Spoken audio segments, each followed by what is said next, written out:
What designer would you love to see design Bella's wedding dress, and if you dream it up, what would you envision it looking like? Well, Stephanie is like absolutely in charge of that, and I'm sure she has really specific ideas. I haven't really thought about it, but I feel like Bella has she would definitely want something like classic, like really, and simple too, but beautiful and like feminine. But I have no idea in terms of designer, but yeah, or like cream or something. Like, but definitely like classic, like what the idea of like a wedding dress. Because the whole thing about she doesn't want to get married, and so because it means so much to Edward, and he has such different sensibilities and different values. Like, I think because she's gonna go ahead and go through with it, she's gonna give him everything. Like, I think it's gonna be like a beautiful, really, you know, sort of like monumental wedding, because he wants it so badly, and that's usually the opposite. Usually the girl wants it. I think it's cute. Over here. Regardless of Bella, are you the type to rush headlong into something that you want and suffer the consequences later, or do you personally tend to be more deliberate about your choices?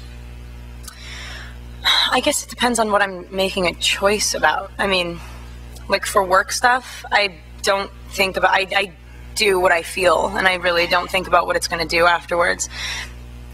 And in terms of like everything, like the way I answer questions and stuff like that.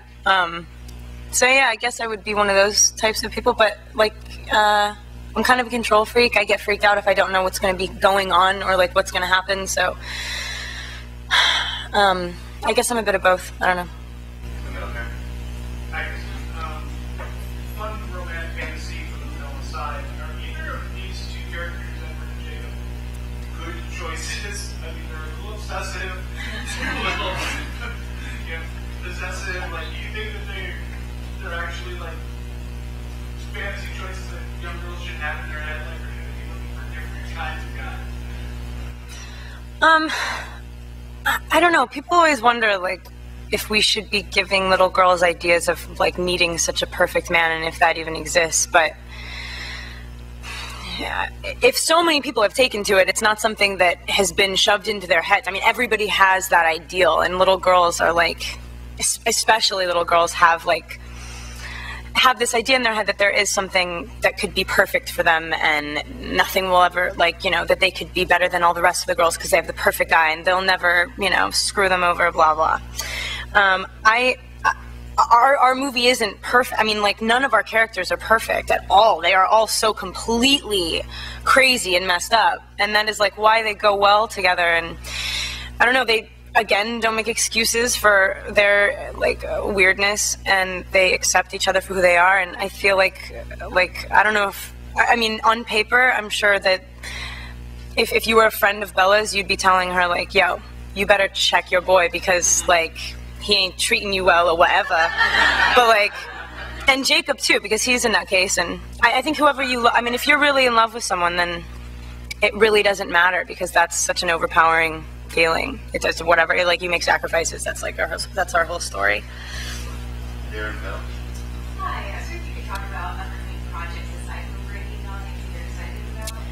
Yeah, I'm doing. I'm playing Mary Lou in On the Road, which I'm really, like, over the moon about. It was my first favorite book, and that character is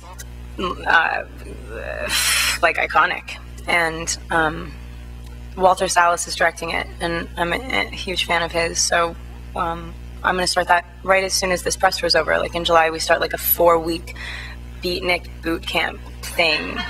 We're going to, like, read everything, and it's a small movie too, so 4 weeks of rehearsal is, like, crazy cool. Over here, okay. Right here. Hey. I remember for the conferences in New Moon, you said that one of your favorite scenes to film, of course, was the tent scene, and with Jacob, Edward, and Taylor, who's just in here. She's like, I felt bad. I would never want to be in Bella's situation. Right. Choosing between two people. Was Right. that a hard scene to film? Was that anything you were able to relate to in your personal life and bring to the movie? I mean, it's hard to actually take details of your personal life and apply them to a scene, because as much as you can identify with a feeling, like, you just get muddled. As soon as you start bringing your own stuff in it, it's like, no, that's not the right, you're playing a different person. So you can relate, but you kind of have to leave that stuff at the door. It was hard, like I said before, like the same reason it was hard to kiss Jacob, because it was so against everything that she always has been. To shoot the scene felt good because she's always wanted Jacob and Edward to level with each other, finally, and I think it's funny that it takes place while she's sleeping in between that. Like, it's just, it was fun for me to shoot. I didn't have a whole lot to do. It was fun for me to shoot because I liked the scene so much. I liked what finally happened in the story, but I wish it wasn't as hot, because I was literally in a beanie, a wig, sweating, like, not fun. Really fast about Breaking Dawn. I loved Rob's interview he gave the other week. He was like, let's make it rated R. Let's go stick to the book and do it. Woof. You think it's going to stick to the book? Like, might the rating go up, or do you think you guys will tone it down, or will Spurs will? I mean, I guess everybody, like, interprets those things differently. I really, my guess is that it'll be PG-13. I have no idea. I mean, I guess we'll all see when it comes out. But, yeah. But, oh yeah, I guess that's fine. I really don't know. I was just going to say something stupid anyway. Why would you recommend someone to go see this? I don't know. I'd say, I mean, if you're a fan of the books, obviously, I don't need to give you any clues or, like, reasons why they should go see the movie. But for somebody who hasn't, I mean, I do feel like these movies sort of stand alone. You don't need to know, because there's a lot of backstory in each one of them, so you don't need to see, like, the other ones to understand this one. And in this case, I think it's just kind of a more mature look at the same dynamic. The love triangle is definitely at the height. It also comes to a conclusion as well. It ends here, and that's been building up over the whole series. And also, it has way more action than the other movies, just because of the story. I mean, like, we have different vampires and everybody's trying to kill Bella again, but it's more people and they all battle and stuff. So it is, for non-Twilight fans, it definitely is a more dynamic movie, I think. In the very, very back.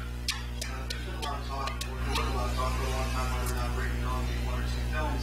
How long have you known that it was going to be two films? How long have you had to hold that secret? And also, curious, how long is the shoot?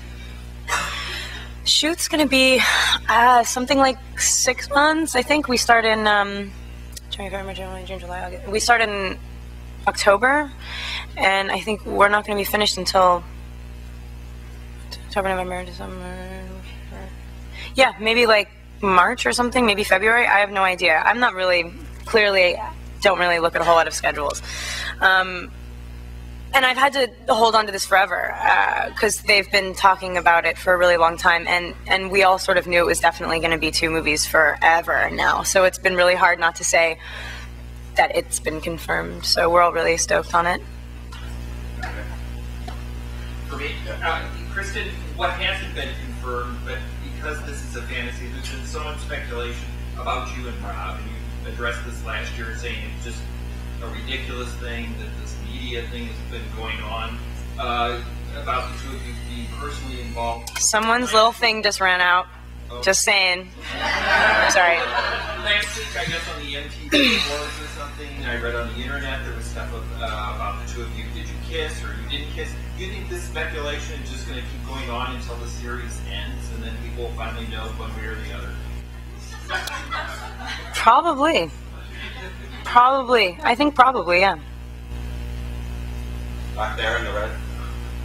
With Breaking Dawn, do you see an opportunity, since it is 2 parts, to create sort of 2 interpretations of Bella's somewhat anyway? The Greek vampire, ghost vampire? Yeah, actually, I really can't wait to get into that, because I've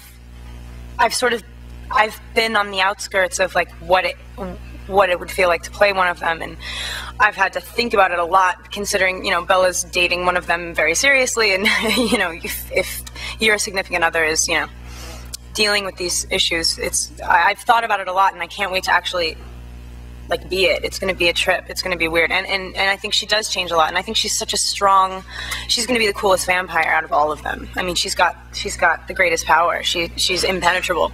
Nothing can touch her, and she can literally protect like the whole clan. And I think that's so cool. She's such a mother too. Like I just think she's such a, I think it'll be awesome to see like how much she's changed from Twilight. She's a 17-year-old kid who really doesn't care about a whole lot other than herself. And to see her like become the sort of like, you know, matriarch will just be really cool. Okay, I really think that there's just time for a couple more that I'll already Kristen, Hey. Have you ever been to the point now where you're doing maybe very passionate, very dramatic scenes, and all of a sudden you just look at each other and just start laughing? It happen a lot with you? Yeah, that totally happens all the time. Is it a lot? Yeah, definitely. I mean, more so with me and Taylor because we have so much fun with stuff that, and because our intimate moments are sort of so few and far between and weird the way they happen in the book, that we have a little bit more of that. Me and Rob are always like so serious because the scenes mean a lot, and we're always like, oh God, did we do it right? It's Rob, Dakota, or Taylor? Dakota. I'm just gonna say that because it's easier. back there in the middle. Actually, that was my question. Why compare and contrast the two kissers? Okay, well, I'm gonna go with you. I guess my question is, I think some of the nicest scenes in all of these films is the scenes with Bella and her father. I don't know for you what that's like to do it. I really, really love working with Billy. He's, it's so, I just try to think of like a good thing to say about someone who really, really enjoy working with. I mean, he's very, like he's very no BS. And obviously as an actor, that's what you need. It's like he's really good at knowing if his scene like works or doesn't work. If something is real, like, and he also like, I think he really understands the dynamic, the Charlie-Bella dynamic, because it's not a normal father-daughter relationship. They haven't known each other very long. Like, she just moved to Forks, literally, and has, like, memories of him when she was a little kid. But I love the gradual trust thing that happens. And he's really good at that because he doesn't force it, and it's not ever creepy. And